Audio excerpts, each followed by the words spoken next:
Attention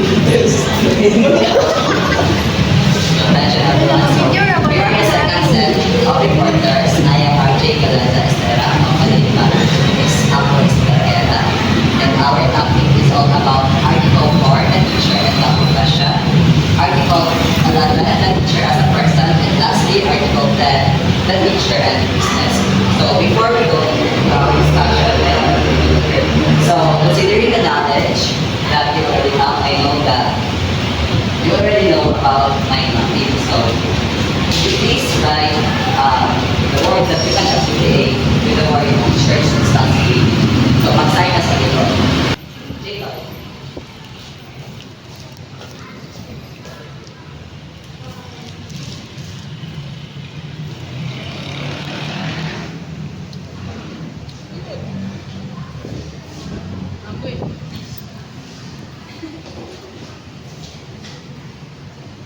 So next, yung sa wala pa. Leo. Talon tayo.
Lekunsa.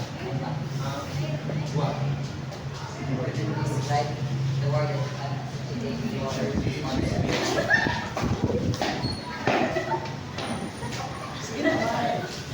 No, no.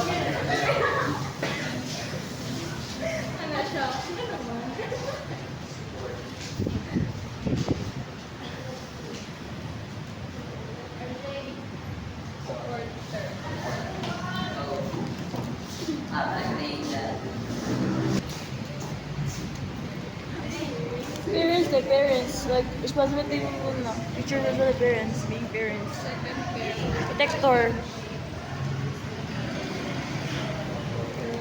Role model. Kung tayo ko na ulit sa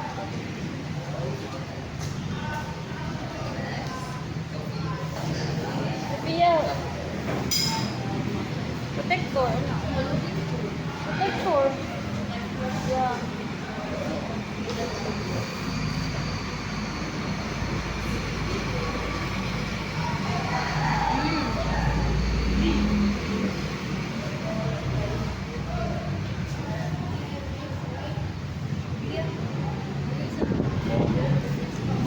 Ano yung model, mana?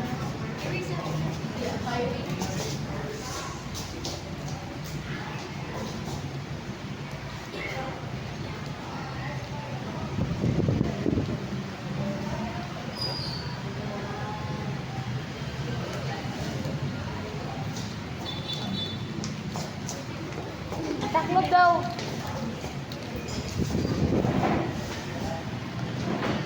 alright. So the word that you wrote here is right. And let's start with our discussion. So Article 4, the teacher and the profession. So this article outlines a teacher's ethical obligation regarding the teaching profession itself, emphasizing pride and enthusiasm for the blessed profession. So what do you mean noblest profession? Has anybody heard of the word noblest profession? Or idea lang about noblest profession? Tawag ko.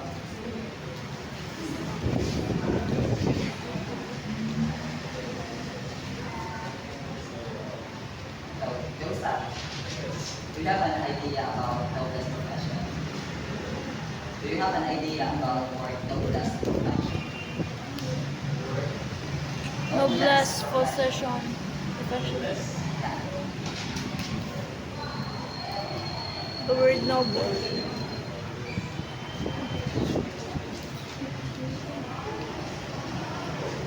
So, noblesse. Like noble. Noble.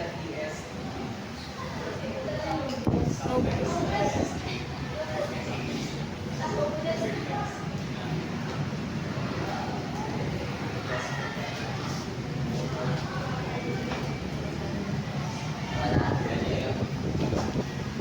So when we say noblest profession, we mean that it's the most honorable, selfless, and morally uplifting life form. So it is mostly associated with the field of education or teaching. So, noblest profession. So let's proceed to section 1. Can you read everyone?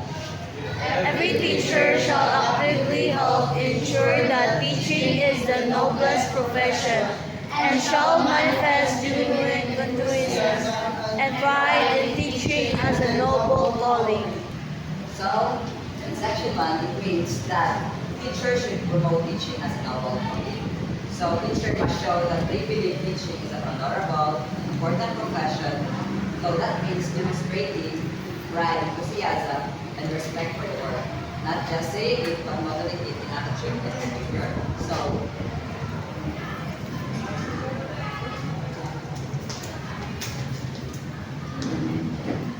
Ala, nakit-on.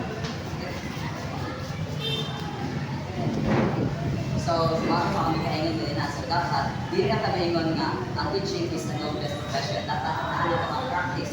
So, dapat makita natin, right natin sa, as a teacher, the act of feeling enthusiasm. So, we are reliable to magsalig ang ato ang teacher or ang mga community sa ato ang we practice the noblest profession. So, let's proceed with section 2. So, kindly read everyone. Every teacher shall uphold the highest possible standards of quality education, shall make the best preparation for the career of teaching, and shall be at his best at all times in the practice of his position. So our keyword here is upholding the possible standards of quality education. So uphold the highest standards of quality education and always prepare well. Teacher must aim for top quality instruction. He must plan lessons carefully, use best practices, and assess student learning honestly. So dapat si teacher mag-assess siya sa learning sa student honestly, dapat walay bias, na fairness, walay favoritism, or ganit, agaw ni mo, or mga mo dapat fair ka sa student. Let's say for example, so makita kayo na po sa unang sa teacher na sa grade 4 sa PB, hindi matuto sa old curriculum. So, namin teacher nga, proud ka siya, ganit ko one ba, pakita nila ka, fair sa estudyante niya ko. Mismo ganit na kaya ang anak, kaya din ang duwang ko kaya ang anak. Nakuhan tayo. Saban? Kaya hindi ko sensible yung anak. So, matuwa siya, so, magpati-pati niya, fair din tayo siya. Ganit kaya, kaya magaling anak, ako magaling niya ako because, nagbuligaw ko kaya ang anak.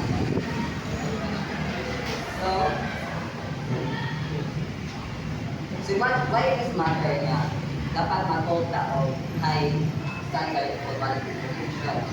So, high standards directly affect student learning and school reputation, preparation and professional behavior, set predictable, safe and productive classroom environment. So, naman tayo lesson plan. So, look sa ako ang klase, like smooth na bitaw, like perfect na like productive and effective ang mga pag-deliver sa isang lesson during the discussion.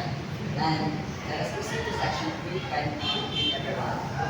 Every teacher shall participate in the continuing professional education of the Professional Regulation Commission and shall pursue the other studies as well improve its efficiency, enhance the prestige of the profession, and strengthen its competence, virtues, and productivity in order to be nationally and internationally competitive. Section 3. So every teacher must participate in continuing professional education or CPE. Verify siya sa PRC. And pursue studies with competence. So dapat ang teacher participate sa CPE para para sa iyang professional development. And then, teacher must keep learning professionally.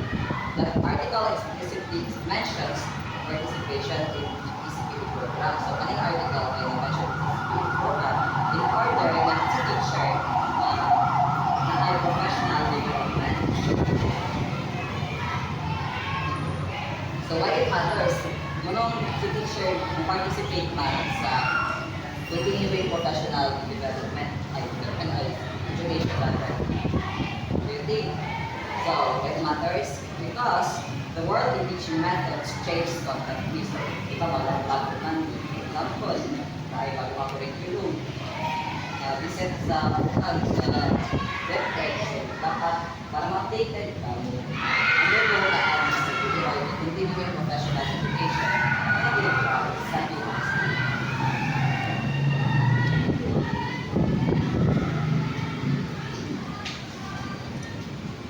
Also improve technology and bid for opportunities such as scholarships, promotion, and international collaboration. For example, ang scenario is Miss Christine attends one CPE workshop and completes 15 units of professional development. She enrolls in a master program in curriculum and instruction and presents her small action research project at a regional conference. She brings classroom tested techniques, which is a target-based learning and formative assessment. Back to her colleagues in a staff workshop, because she invests in professional growth, her classroom practice becomes more effective, and the school gains recognition for innovative instruction. So, di ba, kaya nakuha naman si Christine, nag-master si Christine.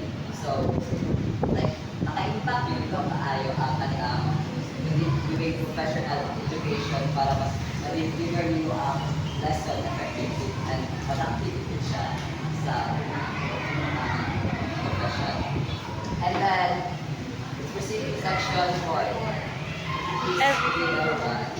Every teacher shall help if duty authorized to seek support for the school, but shall not make improper misrepresentation through personal advertisement and other questionable means.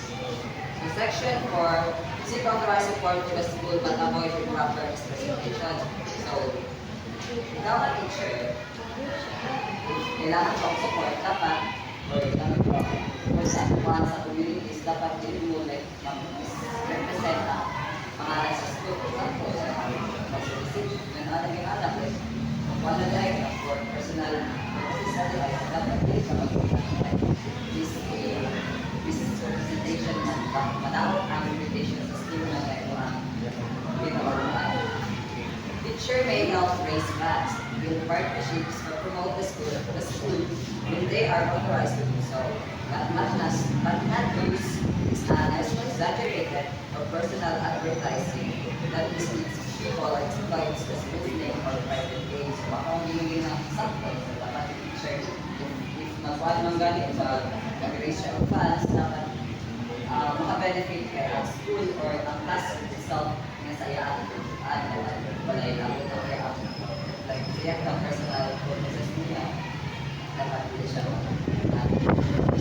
so it matters so proper advocacy and fundraising can improve resources and opportunities.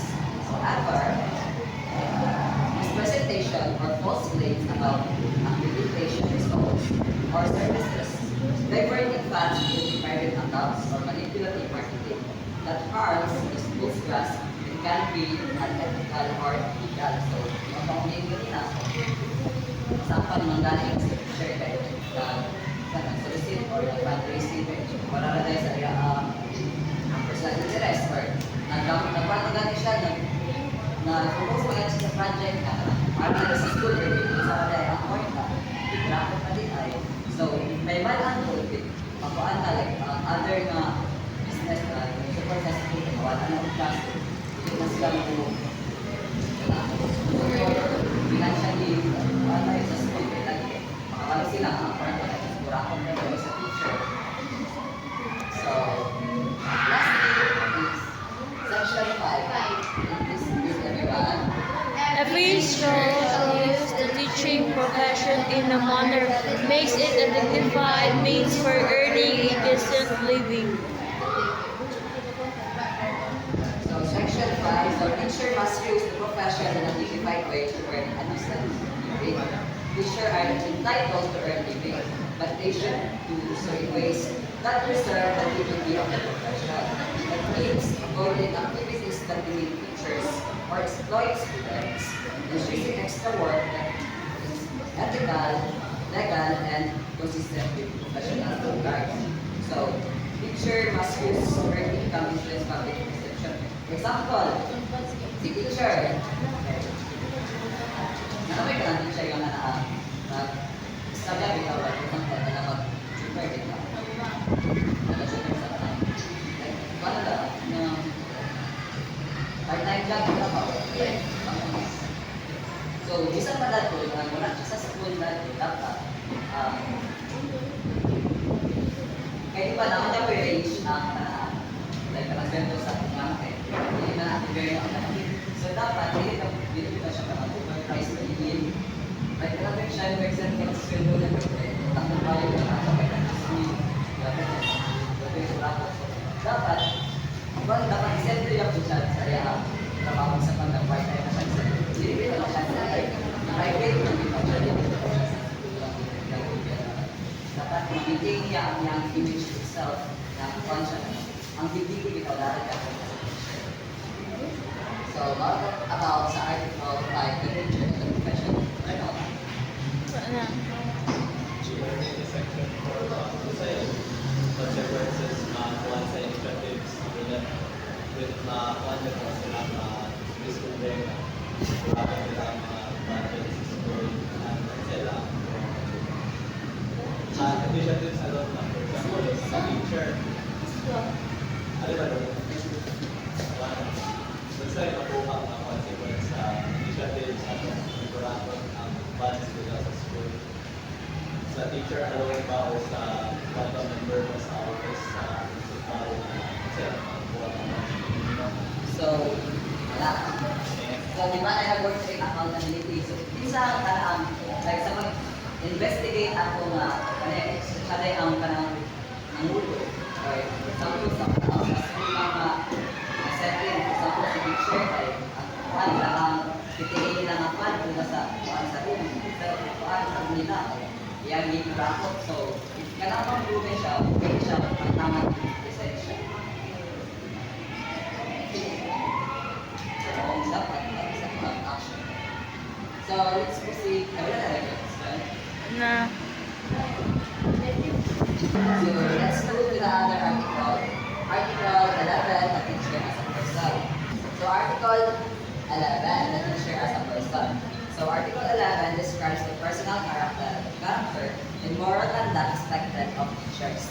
It includes the ethics to have teachers to identify self-respecting and self-discipline as a role model to students, to demonstrate a personality worth in and to let a higher moral compass guide their choices. In short, it is about who a teacher is as a person, not just what they teach. So, dapat na sila role model. So, kanya si sa Article 11, the teacher as a person. So, it talks about personality sa isa ka teacher. So, if worth it ba siya, kawatin ba siya, kawatin ba siya, kaya pang action ba yun. Action niya kamali ba yun, worth it ba nga, kawatin ba sa iya ang students. So, safe this teacher, nag-search siya as a role model. Hindi sa iya siya o kana ang maayo nga action pero wala tayong ginawa sa teacher. Dili dito sa balik. Wala si student dito maawa kay wala man anak tayo sa organismo ni teacher. So section 1 says that a teacher shall live with in all places at all times. So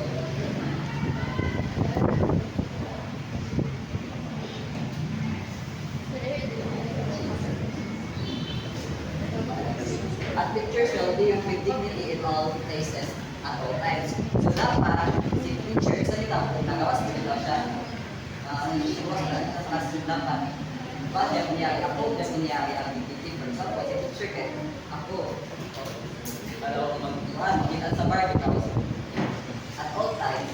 So like kanang i-cover ka ng kalikayan yun ikaw ay anak kalikayan yun din mo na gidala pwede mo ang didala sa ka-teacher makitaan ka lang sa mga students sabi na ka o sa mga students ako sila sa tuwa sa classroom yan ikaw ganun ba kaya kawitapay ganun ba mga kaya kasanin ka sa diba like muna dahil kasan nila sa student na lagi ni action kayo lagi nila na apply sila ang pag-remote ang certain action. So, moving on to section 2, a teacher shall place premium self-respect and self-discipline as a principle of personal behavior in all relationships with others involved in teachers. So, teachers should highly value their own professionalism and show disciplined behavior in how they relate to students, parents, colleagues, and others. So, it matters na dapat natay self-respect sa mga pagkalimot, sa personal behavior and all relationship with others in all situations. Because self-respect helps a teacher maintain ethical boundaries. For example, sa refusing unfair requests, self-discipline produces reliability and punctuality preparation. So for example, like si teacher dapat mag-set of boundaries. For example, ay parents na na-request ito, namin ito. Example, niya si parents na yung anak at patasan nito ang graduate na anak ito.